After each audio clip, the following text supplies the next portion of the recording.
You know, there's this specific sinking feeling I think we have all had at least once. You walk into a meeting room or maybe a family dinner or even just a group hangout, and you can feel the air change. Hmm. The seating arrangement is weird. Someone is laughing just a little too hard at a joke that wasn't funny. Or maybe there's a silence that feels heavy. The atmosphere has weight. Exactly. And you realize, oh no, there is a game being played here. And the worst part is you don't know the rules. You Right. didn't even know the game was scheduled. You just walked in hoping to do your job or eat your dinner, and suddenly you are a pawn on a chessboard you can't even see. It is a terrifying feeling. And usually, our reaction to that, especially in the modern world, is to recoil. We say, I hate office politics. Oh, all the time. Or, I just want to be a nice person. I don't want to deal with power trips. We treat power like it's this dirty, radioactive thing that only tyrants or that ruthless CEO in a movie would ever touch. We want to opt out. We do. But here is the uncomfortable truth, and it is the foundation of what we are talking about today. You cannot opt out.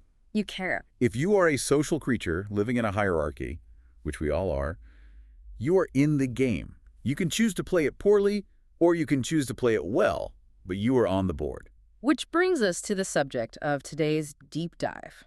We are tackling a book that is practically legendary for how polarizing it is. Oh, for sure. It's been banned in some U.S. prisons. It is studied religiously by hip-hop moguls and movie producers.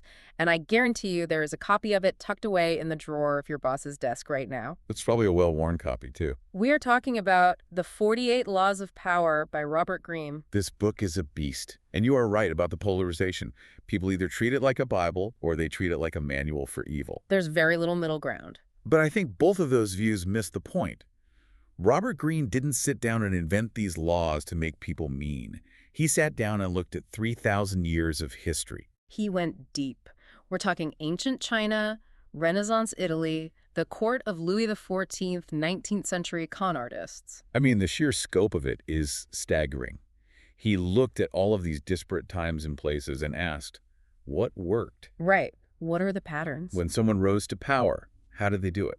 When someone lost their head, literally or figuratively, what mistake did they make? And when you strip away the costumes and the technology, the patterns are identical. So, in a way, this isn't a book on morality. It's a book on physics. Precisely. That's the best way to frame it. Gravity doesn't care if you're a good person or bad person. If you step off a ledge, you fall. The result is the same. Power is a force, just like gravity. It has laws. You can be a saint, but if you violate the laws of power, you will be crushed. You can be a sinner, and if you master them, you will rise.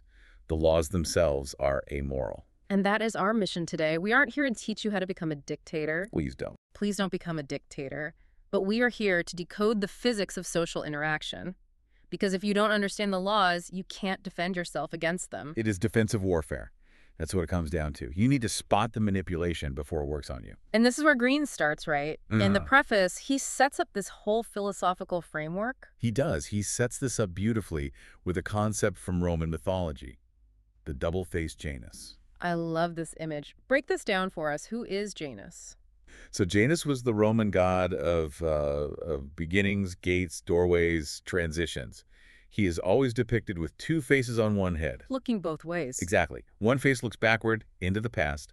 The other face looks forward into the future. So he sees everything. He sees the continuum. And Greene argues that to navigate power, you have to be Janus.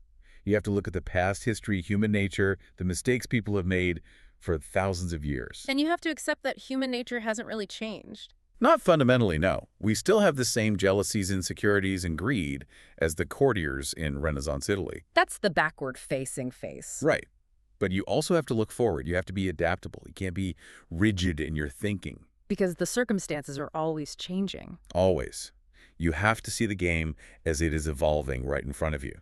The superior man, or person, as Greene would say, is the one who can synthesize that ancient wisdom with immediate fluid action. So no fixed dogmas, just observation and strategy. Exactly. No good, no bad, only circumstances. Okay, we have a massive roadmap today. This book is huge. 48 laws is a lot to keep in your head. It's a bit overwhelming if you just read it cover to cover. For sure.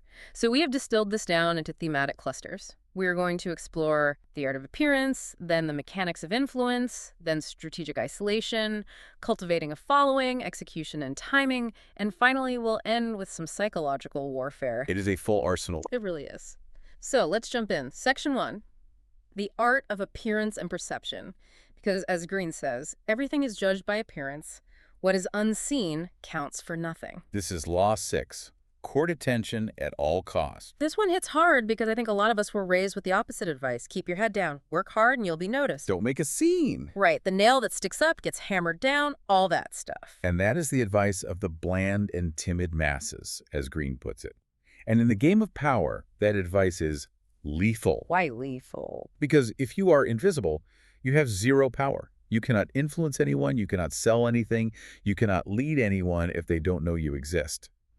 Being ignored is a form of death in this game. So notoriety, even bad notoriety, is better than being obscure. It's a currency. Attention is the currency of power. But it's not just about being loud, right? It's not about screaming in the hallway. No, desperation smells bad.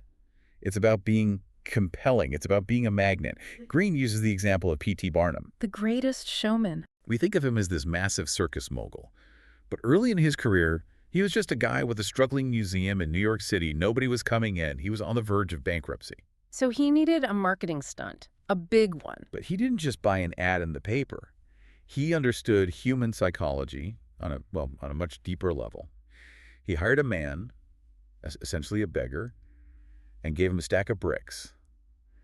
And he gave him very specific, very strange instructions. Okay, paint the scene for us. So imagine it's 19th century New York. It's bustling, you've got horses, carriages, people everywhere. And there's this one man. He places a brick on the sidewalk near the museum. Puts it down. Just places it. Then he walks one block in total silence. He places another brick. He walks another block, places another. He does this in a circuit around the neighborhood. Just walking and placing bricks. Walking, placing bricks. And this is the key, looking incredibly serious, totally silent. Then at the end of the circuit, he picks up his first brick, walks into the museum, stays inside for exactly 15 minutes, and then comes back out to start the brick loop again. That is so weird. If I saw that, I would stop. Everyone stopped. It broke the pattern of the city. You expect to see merchants shouting, kids playing, carriages rattling. You don't expect to see a silent, serious man laying a trail of bricks. So people started gathering. Oh, yeah. What is he doing? Is it a ritual? Is he crazy? Is it a secret code? The crowd got so huge that the police actually had to intervene because they were blocking traffic. And the loop always ended at the museum. Exactly. The man would walk into the museum, and the crowd, desperate to solve the mystery of the bricks, would follow him in. And they had to pay to get in. They paid the entrance fee just to see if the answer was inside. Was it? Of course not. It was nonsense. It was a spectacle for its own sake. But Barnum didn't care. He understood that mystery creates a vacuum. The human brain cannot stand an unanswered question. We have to fill it.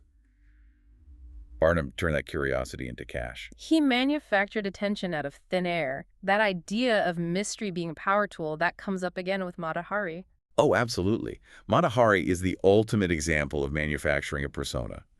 We know her as this famous spy and seductress from World War I. Right. But the reality, she was a Dutch woman named Margaretha Zell. She came to Paris wanting to be a dancer.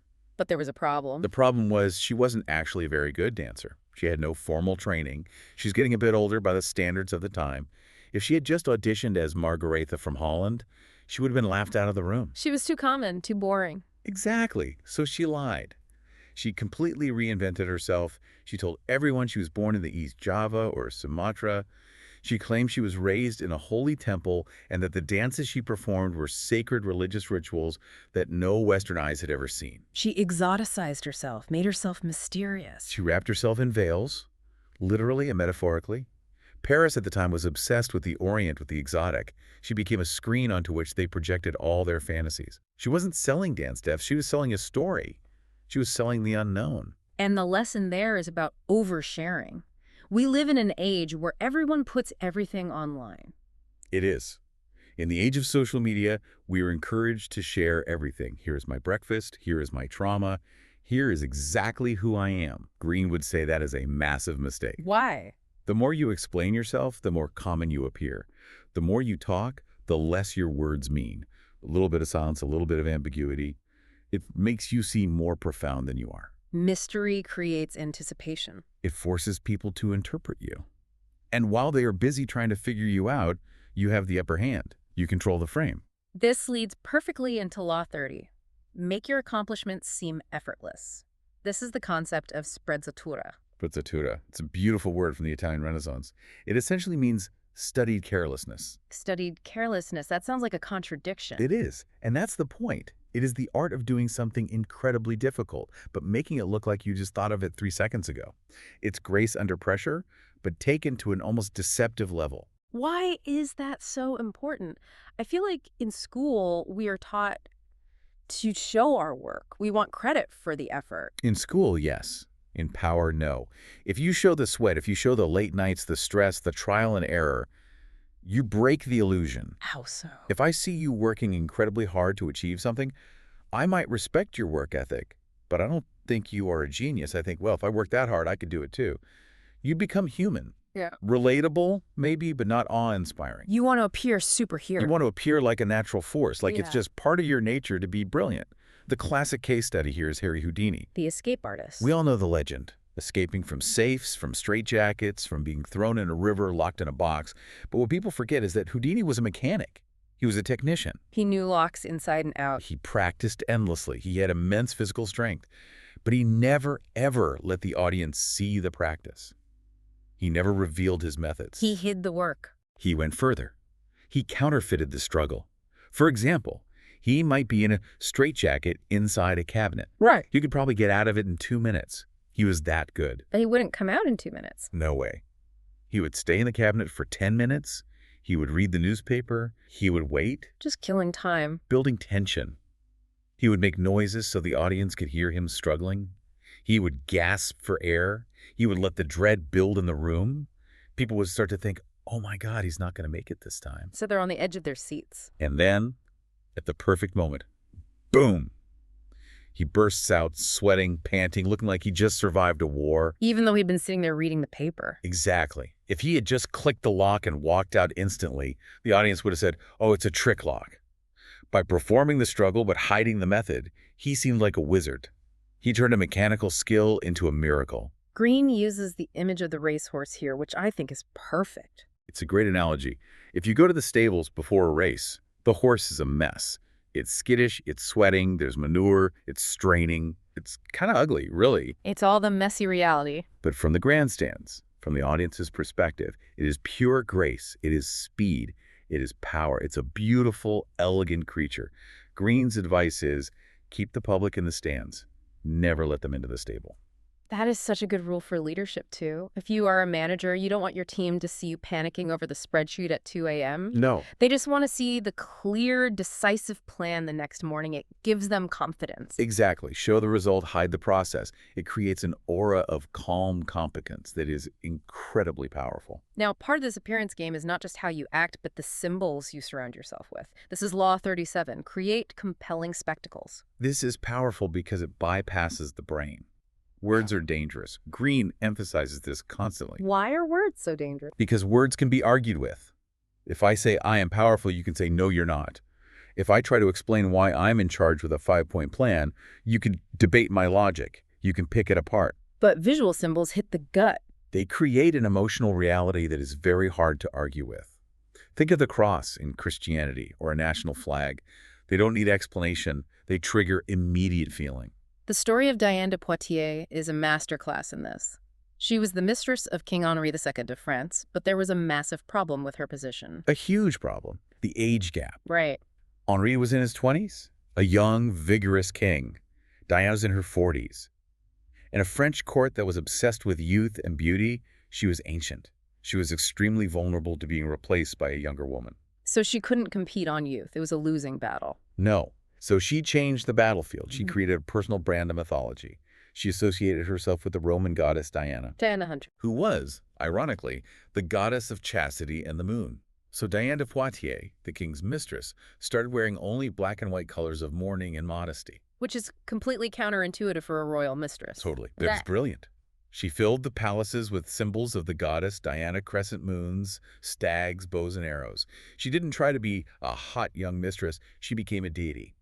She positioned herself as the king's chaste, wise, goddess-like advisor. That is brilliant. By wrapping herself in the symbol of a goddess, she became untouchable. Exactly. You can replace a girlfriend. You cannot replace a goddess. The king treated her with a kind of religious devotion because the symbols overwhelmed the reality of her age and her actual role. It's pure theater. All of power is theater. There's a more bizarre example in the book that I have to bring up. Dr. Weisslater, the Moon Doctor. The Moon Doctor of Berlin, mid-19th century. This man was, by all accounts, a total quack. He had no medical training. And he claimed he could heal any ailment by exposing the patient to moonlight. But not real moonlight. That would be too simple. No. No. He had a special moon rock, which was just a random rock he found, that he claimed captured the pure, concentrated essence of the moonlight. It sounds like a joke. It does. But here's the thing. He didn't just have a doctor's office. He created a theater, a complete spectacle. Set the scene. He would only see patients at night. He had this big, Gothic-looking mansion. You would go in, and there would be strange, ethereal music playing, incense burning, dim, specific lighting. He would bring you into this central sanctuary where the rock was displayed, glowing under a hidden light. It sounds like a seance or a magic show. It was a spectacle. He would perform this whole ritual, talking in a low, mesmerizing voice. And the crazy thing is, it worked. Many patients claimed they were cured their ailments. The placebo effect. The placebo effect on steroids. The spectacle was so overwhelming, the atmosphere was so charged with magic, that the patient's belief actually triggered their own healing. Weisslater understood that people don't always want the truth. Often the truth is painful and boring. They want a show. They want to believe in magic. If you give them the spectacle, they will follow you. Okay, so we have established our appearance. We are mysterious, we are effortless, we are surrounded by powerful symbols.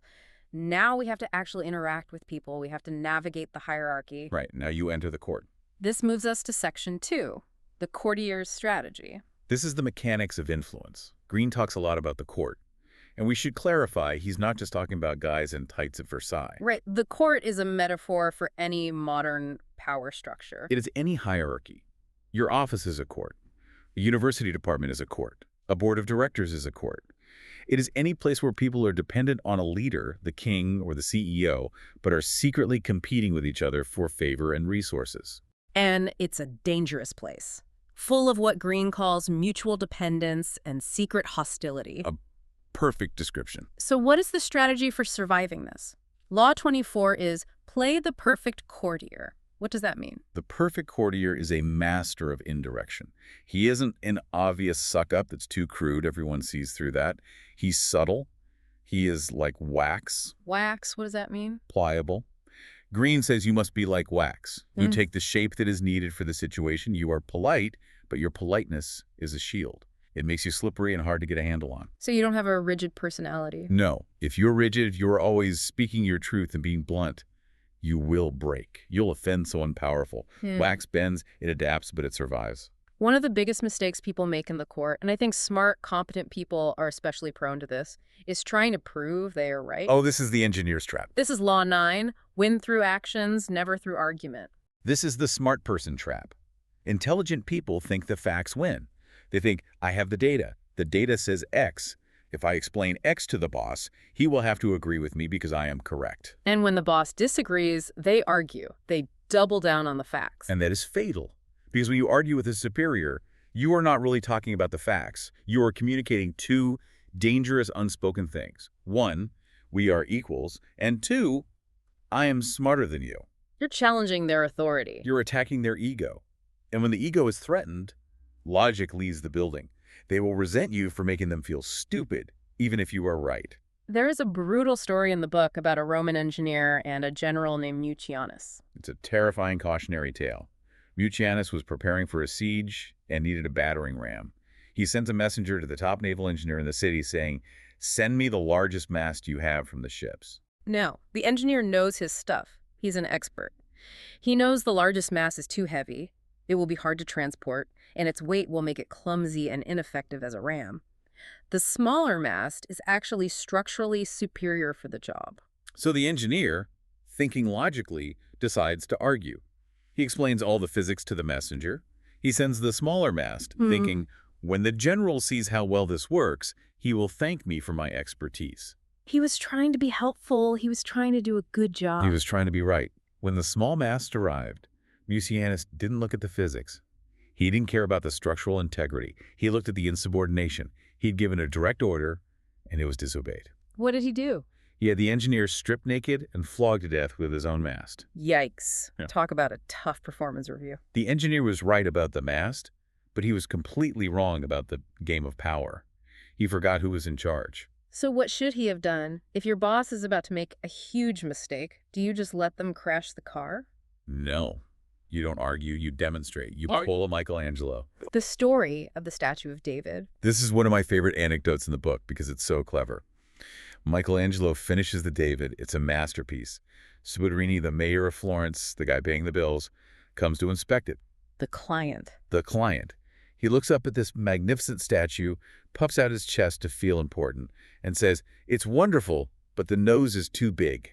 The nerve. Now, Michelangelo could have said, "You are a politician. I'm the greatest sculptor in history. Shut up." And he would have been right, but he also would have been fired. Soderini's ego was on the line. He needed to feel like he contributed. So what did Michelangelo do? He acts quickly. He invites Soderini to climb up the scaffolding with him to get a closer look.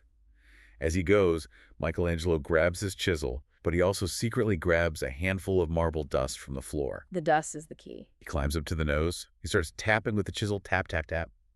But he isn't actually cutting the stone. He's just tapping near it. And with each tap, he lets a little of the marble dust fall from his hidden hand. He is pantomiming the work. He's putting on a show for an audience of one. After a minute, he stops, blows the dust away dramatically, and looks down at Soderini. "How is it now?" And Soderini looks up and says, "Ah, much better. You have made it come alive." That is genius. Absolute genius. Everyone wins. The statue is preserved exactly as Michelangelo wanted it. The mayor feels smart and validated because his feedback was implemented. And Michelangelo keeps his job and his artistic integrity. He won through action, not argument. He demonstrated compliance without actually complying. That is such a useful tactic for the workplace. Instead of fighting the client's bad idea, find a way to make them feel like the good idea was theirs all along. Exactly. Demonstrate, don't explicate. Save their face. This pragmatism extends to how we ask for favors too. Law 13. When asking for help, appeal to self-interest, never mercy or gratitude. This is the "it's not about you" law, and it's a tough one for a lot of people to swallow. We are all, at our core, fundamentally selfish. It's not an insult, it's just biology. We are focused on our own survival and advancement. And when we need help, our instinct is to appeal to things like history or emotion. Right. We say, "Remember that time I helped you last year? Well, you owe me." Or we appeal to mercy. "I am in such a bad spot. Please, you have to help me." Greene says this is a fast track to getting ignored or resented. Absolutely. Gratitude is a burden. If you remind me that I owe you, I feel weighed down. I might even resent you for having a hold over me. And mercy. Mercy implies you are weak and I am strong. I might help you out of pity, but I won't respect you. And I certainly won't prioritize you. So you have to flip the script. You have to make it about them. You have to become a detective. You have to look at the person you need help from and ask, what do they need right now? Do they need to look good to their boss? Do they need to crush a rival? Do they need to save time or money? Find that lever. The quote is, "The shortest and best way to make your fortune is to let people see clearly that it is in their interests to promote yours." It strips the emotion out of it. It's just business. If you come to me and say, "Help me with this project because when it succeeds, it will make you look like a genius to the CEO," I'm going to help you, not because I'm nice, but because I want to look like a genius. It's cynical, but it's effective. It's pragmatic. Okay, let's shift gears. We have talked about how to present ourselves and how to influence people face to face. Now, let's talk about defense. How do you protect your position once you have it? This brings us to Section 3. Strategic isolation and control. This cluster of laws is all about supply and demand, but applying to your own presence. It's about managing your own value. Law 16. Use absence to increase respect and honor. This is a powerful one. Think about a new relationship. The beginning is exciting. You text all the time. But if one person starts texting too much, double texting, always available, always there within seconds, what happens to their perceived value? They seem desperate. Their value drops. The mystery is gone. Exactly. Use absence. Means understanding that the more you are seen and heard, the more common you appear. Familiarity breeds contempt. If you are always available, people take you for granted. Greene uses the image of the sun. Yes. We love the sun. It gives us life, warmth. It's essential. But why do we appreciate it so much? Because it sets. Because there is night. If the sun was in the sky 24 hours a day, blasting us with heat, never leaving, we would hate it. We would curse it. We appreciate the sun because of the darkness. So the application here is to create a pattern of presence and withdrawal. Don't be at every meeting. Don't answer every email instantly. Make people starve for you a little bit. If you are in a meeting, don't speak every 2 minutes. Stay silent. Let them wonder what you are thinking. Then, when you do speak, your words have more weight. If you are a leader, sometimes stepping away and letting the team struggle slightly makes them realize how much they need you. It's about treating a vacuum that only you can fill. Correct. But a warning. You must establish value first. If you are absent before you are important, you are just gone. Nobody cares. Right. You haven't made yourself missed. You have to be the sun first. Then you can set. Related to this defensive strategy is Law 20. Do not commit to anyone. This is a big one. This is the hard-to-get strategy on a geopolitical scale.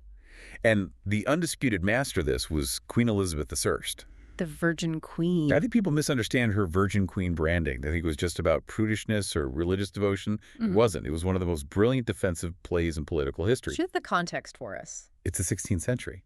Elizabeth is on the throne of England. But England is not a superpower yet. It's a second-rate power, relatively poor and militarily weak. And she is surrounded by giants, France and Spain. Both are run by powerful kings who want to conquer or control England. And the easiest way to take over is to marry her. Right. It's the ultimate prize. Every prince in Europe is trying to slide into her DMs. But she knows if she marries the king of Spain, England becomes a vassal of Spain. If she marries the king of France, England becomes French. And if she marries an English noble, she creates a civil war because the other noble families will be jealous. So marriage is a trap. It's a lose-lose-lose situation for her. A total trap. So what does she do? She flirts. For her entire 40-plus year reign, she keeps negotiations open with everyone. Wow. She sends love letters. She exchanges portraits. She invites the Duke of Anjou to visit. She throws parades. She makes every single one of them think, hey, I have a chance. She friend-zoned the entire continent of Europe. She did. And because she kept them all hoping, they didn't attack. Spain didn't invade because the king thought, why waste money on a war if I can just marry her next year and get the kingdom for free? She used her lack of commitment to maintain her independence and power. She remained the center of attention. The lesson is, the moment you commit to a side, you become a possession. You lose your freedom of maneuver. You lose your leverage. If you are Bob's guy in the office and Bob goes down, you go down with him.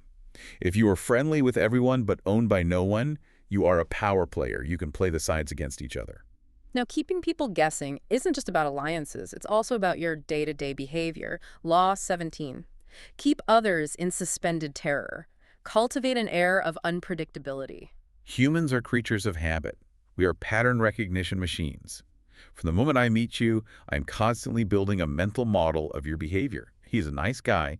He avoids conflict. He always says yes to overtime. And once I have that model, I can predict you. And if I can predict you, I can control you. Exactly. Predictability is a vulnerability. If I know you always back down in a negotiation when I raise my voice, I will always raise my voice. So Greene says, break the pattern. Do something irrational. Or seemingly irrational. It has to be deliberate. Greene uses the analogy of the cyclone. We are terrified of tornadoes and hurricanes because we cannot predict their path. They are chaotic, powerful forces of nature. So how do you apply this in a practical sense? In a negotiation, for example, if you have been calm and reasonable for 3 hours, and then suddenly, over a very minor detail, you explode in calculated anger. The other side freaks out. They freeze. Their strategy goes out the window. They think, whoa, is he crazy? Did I cross a line I didn't know about? I don't know how to handle this. Their entire game plan, which was based on you being predictable and reasonable, falls apart. They start acting out of fear, not logic. Yes. And you seize the advantage, but you have to use it sparingly. You want to be seen as occasionally dangerous or enigmatic, not actually insane. It's a tool, not a lifestyle. A very sharp tool. And the ultimate evolution of this, the philosophical peak of the entire book, really, is Law 48. Assume formlessness. This is the final law for a reason. It is the synthesis of so much of the book's wisdom. It comes from Sun Tzu and the Taoist tradition. It is the lesson of water. Be water, my friend. Think about it militarily. If you have a fortress, a fixed form, you are a target. I know where you are. I can lay siege to you. I can study your walls for months and find the weak point. But if you are a guerrilla army, If you are dispersed in the mountains, striking at night and vanishing by day, you have no form. I cannot hit you. You are everywhere and nowhere. You are fluid. Greene contrasts the oak tree and the bamboo. Yes. The oak is huge. It looks strong and powerful. It resists the wind. But because it is rigid, if the wind is strong enough, the oak snaps in half. It breaks. It can't adapt. The bamboo is thin. It looks weak. But when the wind blows, it bends. It assumes the form of the wind. It goes all the way to the ground. And when the wind stops, it snaps right back up, unharmed. It survives because it is adaptable. In the modern world, this is the difference between the rigid legacy corporation that can't change and the agile startup that pivots every 6 months. Or the difference between the employee who says, "That's not my job description," and the one who sees an opportunity and flows toward it. The rigid break. The formless survive and thrive. Formlessness is the ultimate defense because it gives your enemy nothing to grab onto. Okay, we have covered a lot of ground on defense. Let's shift to offense.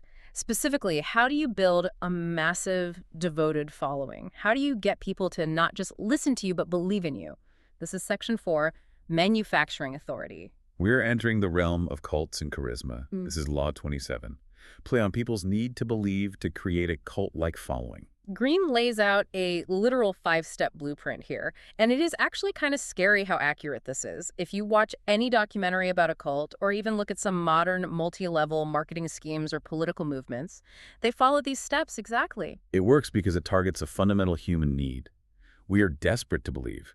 Most people can't handle the uncertainty and meaninglessness of life. We have a hole in us that craves meaning, something larger than ourselves. If you can position yourself as the source of that meaning, you have infinite power. So let's break down the recipe. Step 1, keep it vague but simple. This is critical. Never be specific. If you say, "My plan will increase your sales by 12% in Q3, that is boring. And more importantly, it can be proven wrong. You could be fact-checked. Right. But if you say, "We are going to unlock your limitless potential," or "We are going to restore the soul of the nation." Who can argue with that? What does it even mean? Exactly. It's a Rorschach test. Use big, resonant, cloudy words. Universal harmony, new paradigm, the truth. They sound amazing, but they are empty containers. The listener fills them with their own hopes and dreams. Step 2, emphasize the visual and sensual over the intellectual. You have to numb the critical thinking part of the brain. Boredom is the enemy. If you put people in a beige conference room with fluorescent lights and a PowerPoint, they will analyze what you are saying. They'll get skeptical. But if you have incense, drumming, chanting, colored lights, special costumes, you create a trance-like state. You create a spectacle that hides the holes in your logic. It becomes an emotional experience, not an intellectual one. You're creating a group feeling, a collective effervescence. Step 3, borrow the forms of organized religion. This gives you instant legitimacy and a pre-built structure. Don't call your team managers and associates. Create a hierarchy of the enlightened versus the novices. Give yourself a title like guru or visionary. Write a sacred text or a manifesto. It triggers those religious circuits in our brains. We instinctively know how to behave in church. If you make your movement look like a church, we will act like obedient worshipers. It feels familiar and important. Step 4, disguise your source of income. This is the scammer's golden rule, isn't it? You can't look like you're doing it for the money. Never. The money must seem like a happy byproduct of the great work. Greene tells the story of Francesco Borri, a 17th century alchemist. He claimed to have a soul vision. He told his followers he needed their money, not for himself, but to collect the raw materials, to create a universal doctor that would heal mankind, and to make gold for everyone. I'm not buying a mansion for me. I'm building a temple for us. Precisely. Borri got people to sign over their entire estates to him. And because he acted like a holy man who didn't care about cash, they gave it to him willingly, feeling noble for doing so. And finally, step 5, set up an US versus them dynamic. This is the glue that holds the cult together. You need an enemy. The non-believers, the establishment, the matrix, the suppressive persons. It doesn't matter who, you just need a them. And that isolates the followers. You can't trust your family. They don't get it. They're part of the problem. Only we get it. Only we have the answer. Isolation creates dependence. If I'm the only one who understands you and protects you from the evil outside world, you can never leave me.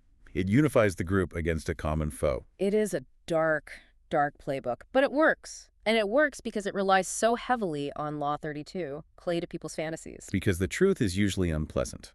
The truth is that success takes hard work, luck, and years of grinding. Relationships are messy. Life is unfair and often random. Nobody wants to buy a ticket to hear that speech. That's a terrible sales pitch. We want the magic pill. We want the get-rich-quick scheme. We want the fantasy of instant transformation. The case study here is Il Bregadino, another alchemist. What is it with these alchemists? They were the ultimate sellers of fantasy. Bregadino shows up in Venice, which was a city full of savvy, cynical merchants. He didn't run around shouting, "I can make gold." That would have been too obvious. He played hard to get. He just hinted. He displayed a little bit of gold, he lived extravagantly, he acted mysterious, and the greed of these merchants, their fantasy of effortless wealth, did the rest of the work for him. Their imaginations worked overtime. They convinced themselves, they threw money at him, begging him to let them invest because they wanted the fantasy to be true so badly. Greene uses the analogy of the moon versus the debris. It's a powerful image. From Earth, the moon is beautiful, it is romantic, it glows, it inspires poetry and songs. It's magical. But if you actually go there, it is a dead rock. It is gray dust, it is cold, airless debris. So no atmosphere. If you show people the debris, the cold, hard truth, they will often hate you for it. If you show them the moonlight, the fantasy, they will love you and follow you anywhere. Okay, we have built the image, we have the influence, we have the cult. Now we have to execute. We have to make things happen in the real world. Section 5, execution and timing. This is where the rubber meets the road. This brings us to Law 29, plan all the way to the end. The ending is everything. I feel like this is a lesson a lot of people learn the hard way. This is where so many ambitious people fail. They have a great idea, they have a brilliant start, they're full of energy, but they don't think about the second and third order consequences of their actions. They only see the next move, not the whole board. The cautionary tale here is Vasco Núñez de Balboa. The Spanish explorer, a very brave and ambitious man. He was the first European to cross the Isthmus of Panama and see the Pacific Ocean. A massive world-changing achievement. He was a hero, a great start, but he hadn't planned for the politics back home. He hadn't secured his alliances with the Spanish king. He hadn't anticipated the jealousy of rival governors who were whispering poison in the king's ear. He was focused on the discovery, not the court. He was so focused on the discovery that he forgot the game, and it cost him his head. Literally. Literally. He was arrested on trumped-up charges of treason by a rival and beheaded shortly after his great discovery. He won the battle but lost the war because he didn't see the end of the game. Greene uses the image of the gods on Mount Olympus. It's a great way to think about it. The gods look down and laugh at humans because we are stuck in the present moment. We react emotionally to what is happening right now. To have power, you must try to have the perspective of a god. You must see the whole timeline, the end from the beginning, before you even take the first step. Which requires mastering Law 35. Master the art of timing. Time is not just a ticking clock in this book. It is a weapon. It is a tool. And Greene breaks down into 3 types of time you need to master. First, long time. This is patience. This is the defensive game.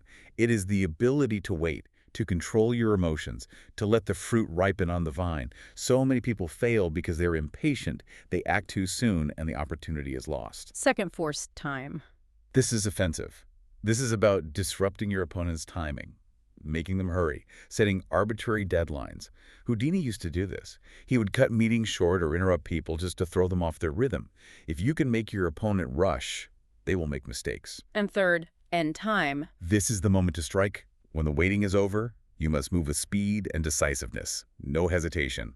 Seize the moment. The master of timing was Joseph Fouché. This guy. Talk about a survivor. He's like a political cockroach. Fouché is one of the most fascinating and frankly terrifying figures in the book.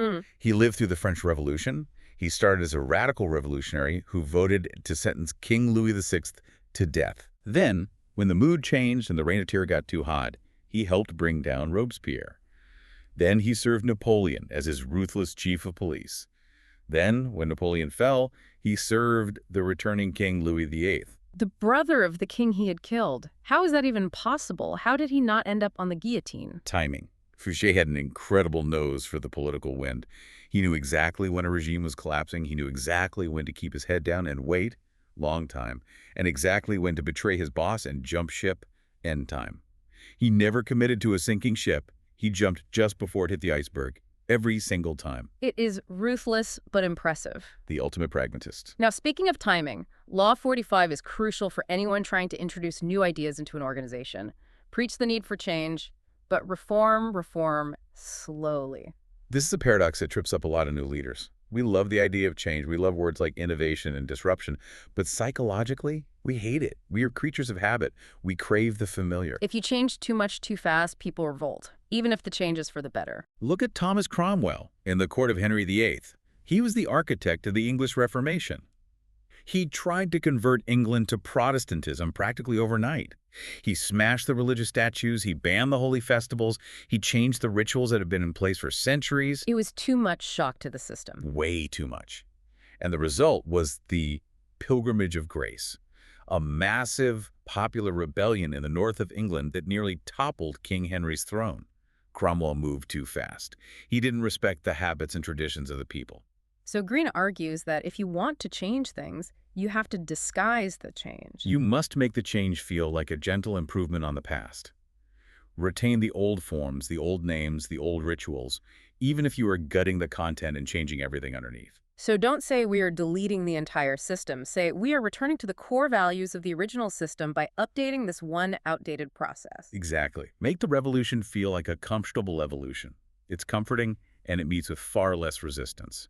All right, we are in the home stretch. Section 6, Psychological Warfare. The nasty stuff. The mind games. Law 44, disarm and infuriate with the mirror effect. The mirror is a powerful and subtle weapon because it is so deceptive. The core idea is you do exactly what your enemy does. You mirror their actions, their strategy, their tactics. And there are two main effects here. First, the mocking effect. Right.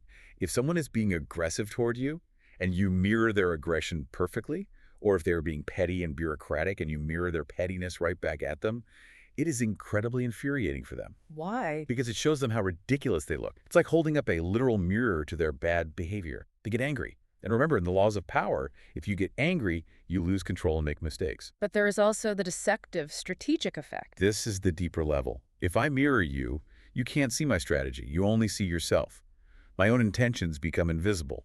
I am hiding my real plan behind your own reflection. You can't figure out my game because I'm just playing yours. I love the story of Dr. Milton Erickson, the psychotherapist. He had a patient in a mental institution who believed he was Jesus Christ. A very difficult delusion to treat. Most doctors would argue with him. You are not Jesus. Your name is John Smith. You're from Ohio. That just creates resistance. The patient digs in deeper. But Erickson did the opposite. He mirrored the patient's reality. He walked up to the patient and said, with a straight face, I understand you have experience as a carpenter. He's entering the delusion. Exactly. And since Jesus was a carpenter, the patient had to say yes to maintain his own frame. So Erickson said, great, we need some bookshelves built in the library. Could you help? He put the man to work. That is just brilliant. By engaging with the patient's reality, mirroring it, he guided him into productive labor, gave him a sense of purpose, and eventually helped guide him out of the delusion. He didn't fight the reality, he used it. That is genius. It's the yes and of psychological warfare. And then there is the darker side, the con artist, the yellow kid Weil. A legend in the con man world. He was a master of the mirror. His cons were incredibly elaborate. He would set up fake banks, fake betting parlors, fake brokerage offices. But he mirrored reality so perfectly, the furniture, the actors playing clerks, the paperwork, the ticker tape machines, that victims didn't realize it was a simulation until he had their life savings. They couldn't see the con because it looked exactly like the real thing. He used the mirror to create a false reality that people walked right into, willingly. It's a terrifying application of the law. Okay. We have unpacked a lot of laws today. We have covered appearances, influence, isolation, cults, timing, and mirrors. It is a heavy toolkit. It's a lot to process. It is. So what does this all mean? How do we synthesize this? Because, frankly, listening to this, it can feel a little bleak, like everyone is out to get everyone else. I think the most important takeaway is what we started with. Denial is dangerous. Greene's book is often called amoral, and it is. But a hammer is amoral. You can use a hammer to build a house for someone in need, or you can use it to break a window and steal from them. The tool itself has no morality. These laws are tools. And acting like power doesn't exist doesn't save you from it. In fact, it makes you more vulnerable. No. In fact, the people who claim to hate power and politics are often the most manipulative of all. They just use the moral high ground as their power base. They use guilt as a weapon. They play the martyr. It's just a different, more subtle power game. That is a deep thought. The denial of power is its own form of power play. I want to leave the listener with a reflection on that final law we discussed. formlessness.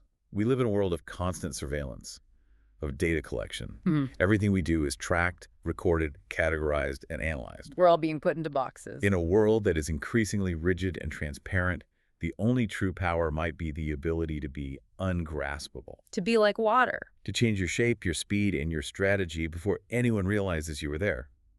If you are predictable, you are owned. If you are formless, you are free. In a world of rigid structures, fluidity is the ultimate superpower. That is a powerful note to end on. Here is my challenge to you, the listener. Pick one law we discussed today. Just one. Don't go out and manipulate your boss, or do, I'm not your mom, but just observe it this week. Just watch for it. Look for the courtier in your office who wins through action, not argument. Look for the spectacle in the news or in advertising. Look for the mirror in a conversation. Once you start seeing the matrix, you can't unsee it. And that is the first step to power. Awareness, seeing the game for what it is. Thanks for diving deep with us. We'll see you in the next game. Stay formless.